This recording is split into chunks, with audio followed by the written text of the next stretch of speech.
name is Sean Rayland-Boubar. I'm a former addict, ex-gang member, and now the owner of Red Rebel Armour.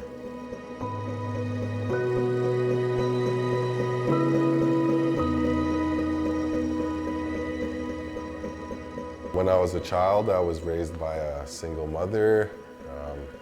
My father and mother, they split up early on. There was a lot of domestic violence that was taking place. So we ended up just kind of moving all over Winnipeg. My mom was busy working, trying to pay the bills, make sure that she could raise her son right, have all the necessities.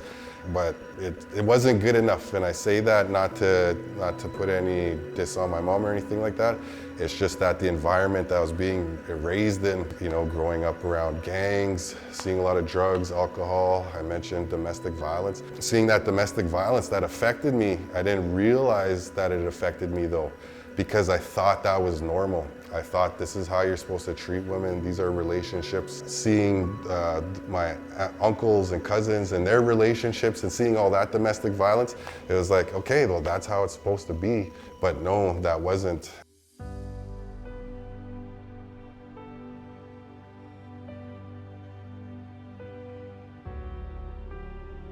My first baby's mom, she already had a child when I met her. Didn't matter that she had a child. I got clowned on by all my friends, even their parents. But you know what? That's what I wanted. I wanted to do that because I wanted to be the father that I never had. But what I didn't understand was being a parent, and especially an Indigenous father living in society these days, it ain't easy. It ain't easy. Drugs have always been a part of my life that I feel, especially after 12. That's when I first started selling drugs. I started selling weed. The first time that I tried crack, I was 12 years old. When you look back and I'm like, wow, like this is crazy the way I'm living. The way that I got to that point to have that epiphany was meeting with an elder named Lionel Houston in the Winnipeg Remand Center. I used to work in corrections, the Winnipeg Remand Center, and that's where I first met Sean. And I was up on one of the units and I saw him there and he was kind of off by himself. I thought, well, I'm gonna call this fella down because I saw something in him that he needed to let go.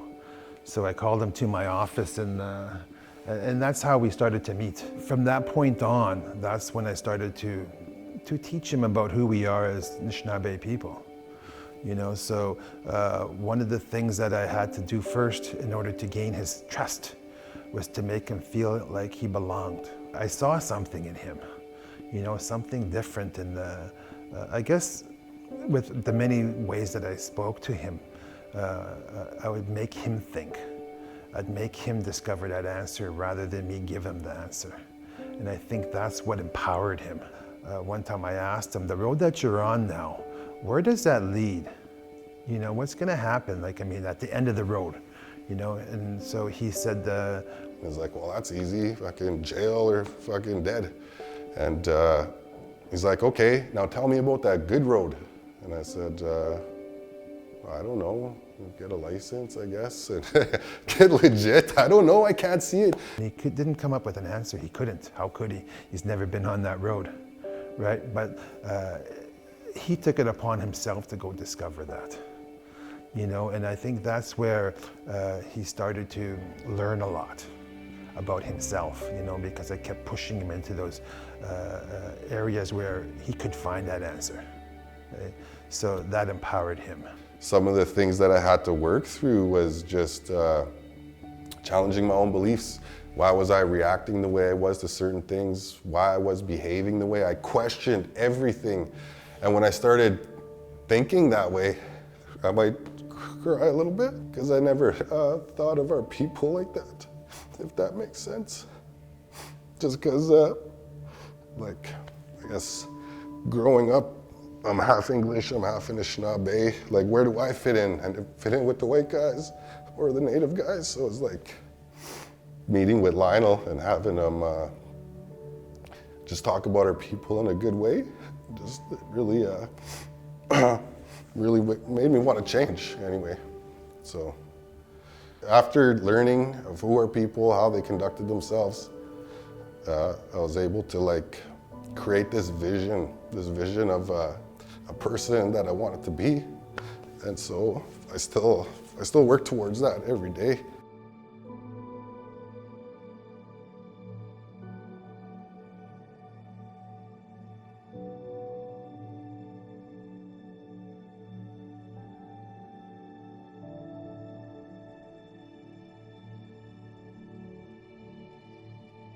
But I still kept coming back to jail. I went out and I did the same things because that's how I knew how to survive.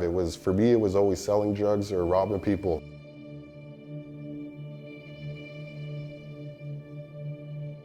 So I'm coming back to jail, and I decided that I wanted to get my grade 12. I was locked up. There was this other guy there. He was doing his mature grade 12.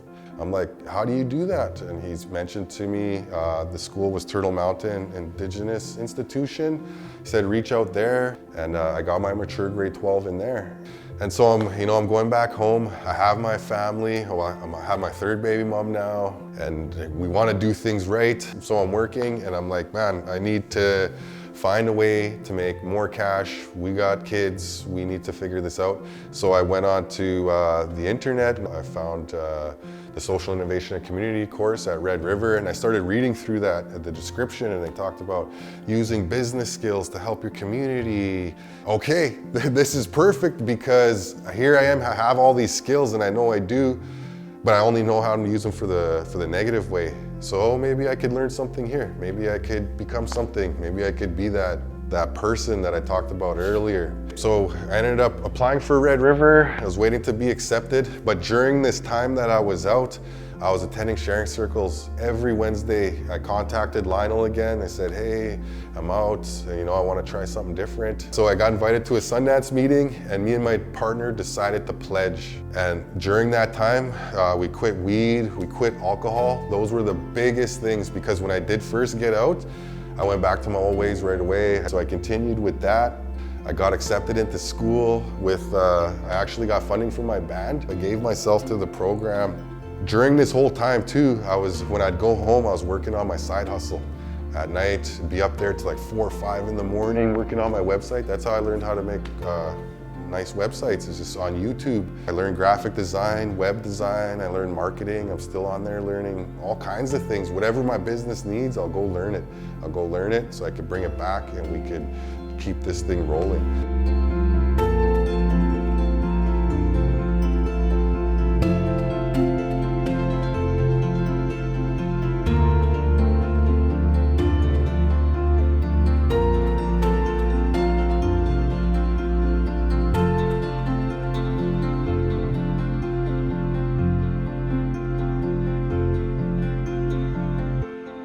So now he's learning about independence. So the independence part is that he's took on this business and he's doing it on his own, but he hasn't forgotten where he come from, right? So a lot of things that he's doing right now is preparing for the next stage, which is generosity. He's trying to give back.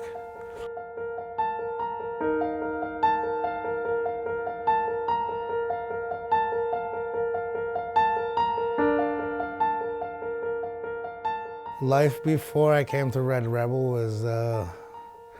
wasn't too good for me. I was involved in gang life. I was in and out of prison a lot, right?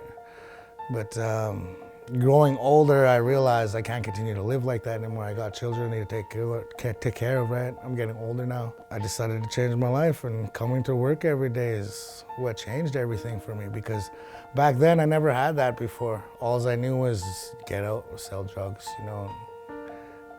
party, go to jail, And it was like that for a long time, and for a long time I never wanted to try anything different, but this time I was like, okay, I'm gonna get a job, but I'm gonna stick to it and see what happens. So I've been out now I've been out since May 24th, 2021.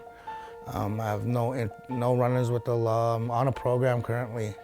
I'm gonna be finishing it next week, which means I'll be done probation, I'll be done with everything. So working here is what helped me get off of all those restrictions and conditions that I had, because when I come here, I work, and that's something that's giving me I don't know, it's giving me structure in life, you know what I mean? Like, coming to work every day I know is what I need to do to live a better life so that I don't go back to doing what I used to do. Sean showed me that there's a different way to live, and I just started listening to him and following him. And he showed me a lot of things that, like for one, getting my bank account. Today I just got the call saying that I've got a house. Yeah, now my kids are gonna come. That's really something I worked hard to get to, because being able to move out from a basement to a house of my own is gonna be really great. Yeah, something I've never had before yet, but this will be my first home. I have so many family too that have family in jail. I have family that are addicts, family that are on the street. Just don't give up. That would be my biggest message, because it's so easy to give up when you're used to giving up all the time. When you're used to giving in, you know, you just gotta just go, just keep going. Whatever that looks like for you, whatever your goal is, whatever you're trying to do, don't give up.